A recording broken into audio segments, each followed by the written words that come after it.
Pemirsa, di tengah merebaknya penyakit mulut dan kuku pada sapi di sejumlah daerah, penjualan daging sapi di Pasar Beringharjo tidak mengalami penurunan. Sementara itu, pemerintah Kabupaten Tangerang mengantisipasi masuknya daging sapi dari luar dengan melengkapi dokumen dari Dinas Peternakan setempat.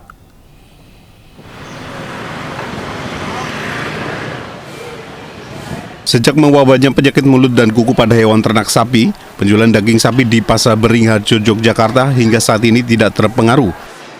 Bahkan harga daging sapi di Pasar Beringharjo hingga saat ini masih stabil dan tidak ada penurunan dalam penjualan. Pasca Lebaran, harga daging pun tetap bertahan di kisaran harga Rp130.000 per kilogram. Terkait isu PMK ini, penjualan daging di sini ada pengaruh nggak, Mas? Nggak ada pengaruh. Nggak ada pengaruh. Aman-aman aja. Pemilik usaha penjualan daging sapi di Pasar Beringharjo mengaku daging sapi yang dijual olehnya merupakan sapi pilihan yang telah dicek kesehatannya oleh petugas kesehatan hewan. Sementara, pemerintah Kabupaten Tangerang memastikan menolak hewan yang berasal dari wilayah yang terpapar dengan wabah penyakit mulut dan kuku dengan mengaktifkan pos pantau jalur pengiriman hewan di wilayah tersebut. Penolakan terhadap hewan kurban dan hewan potong kebutuhan harian dari daerah terpapar PMK mulai efektif dilakukan pekan depan.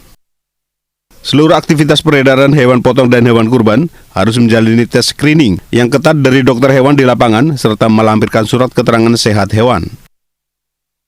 Tadi yang disampaikan Pak Sekda itu bahwa ketika hewan itu masuk ke wilayah kita harus dilengkapi dengan dokumen, terutama dokumen sehat hewan yang diterbitkan atau dikeluarkan oleh Dinas Pertanian setempat.